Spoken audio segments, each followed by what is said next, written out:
Hello divas, dudes, and dolls, I'm Caricature, and welcome back to my rapid-fire, ring-lit, and ready-to-be wrapped-up review show, Very Slay, where we go over each and every one of the runway looks on Drag Race España All-Stars.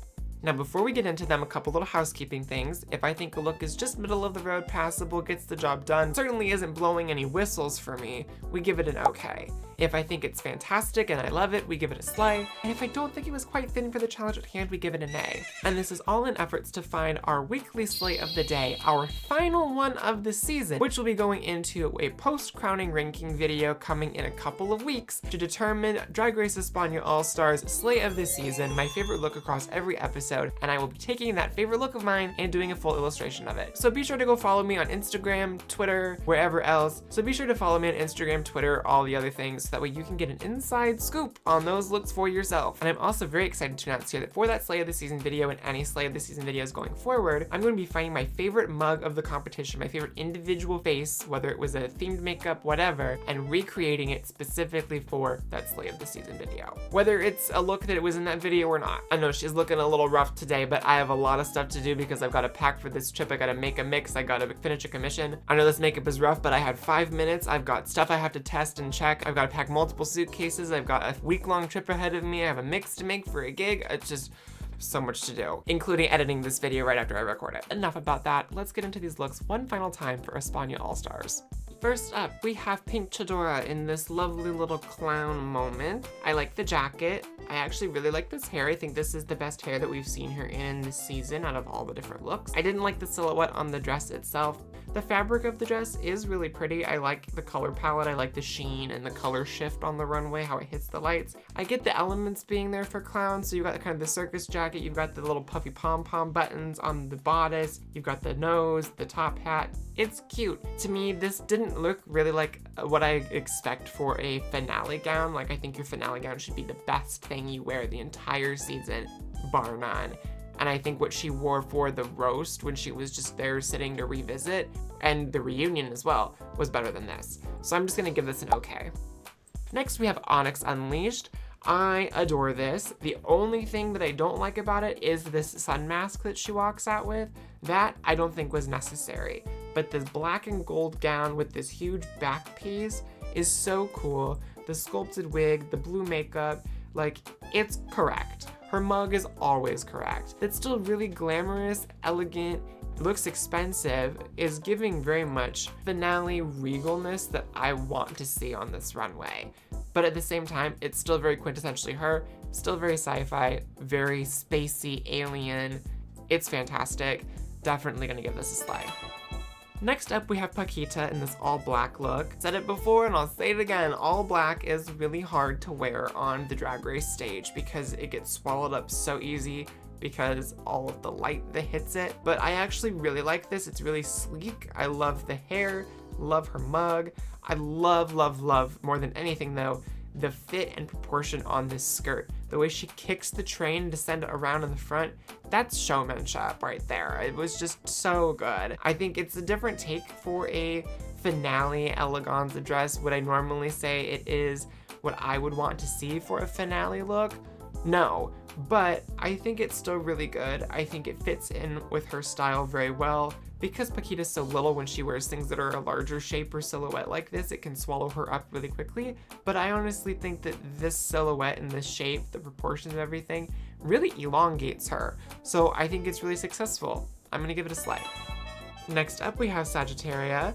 And to me, this gown reminds me a lot of a gown that Brooklyn Heights wore, I believe, on Canada's Versus the World. Either that or Canada's Drag Race Season 3. But it's the one where it's the sculpted corset and then the little black satin skirt that comes up over the bodice, and then it's really fit and it flares out. This looks like, for lack of better words, the ready-to-wear version of that couture gown. Like, that's what it kind of gives me. I like the color palette. I like the idea.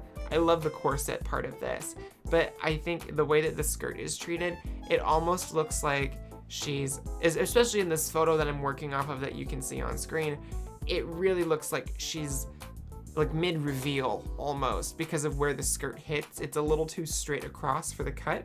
I think had it been a little more angled, it would have been more successful. But I love the hair. I think her makeup is stunning as always. The jewelry, size, and accents. are perfect, just super correct. I'm torn because I like it from the corset up. I just do not like the skirt at all. And I honestly think that the fit and the tailoring on the skirt makes me dislike the look enough that I'm only gonna give this an okay.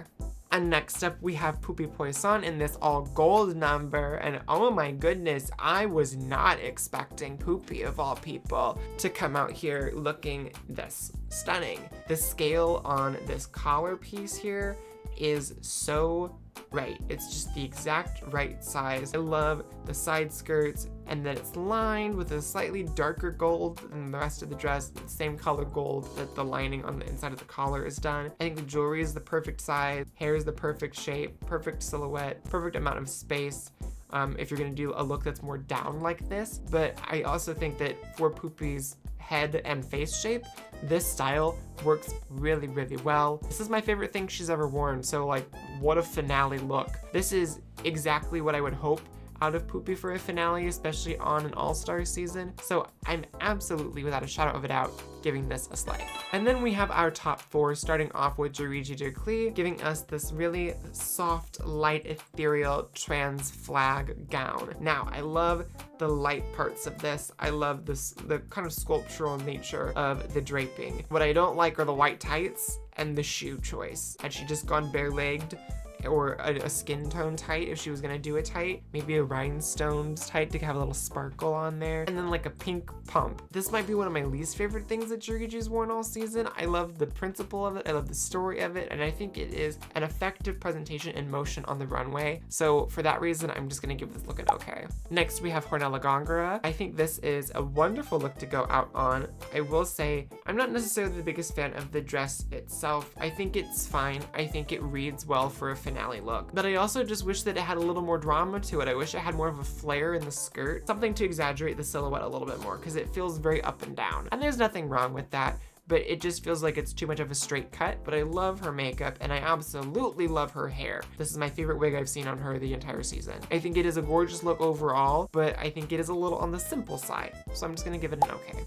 Next up, we have Samantha Ballantynes, who I'm so sad did not take the crown. I really enjoyed this look. It moves really well on the runway. I think it's the right level of kind of ridiculous over the top that I would hope for out of the finale if you're gonna do something that converts into a dance costume, like this leotard with the skirt and everything. I love the feathers on the back and how they move in particular. My favorite thing about this look though, the mug. The mug on Samantha in this episode, both in her first round lip sync and especially here, what an improvement she has had in that department over the course of the last couple of years. Like, it is such a night and day thing. I think this is the best she has ever looked in the face, and I love the proportion of the hair. I really was hoping that she would have won. I didn't like her original season, but she really made me a fan this time around. I really hope that Samantha is proud of the journey she's had and proud of the growth and the evolution, because I would arguably say of any contestant who has ever returned for an all-star season, she has individually shown the most growth between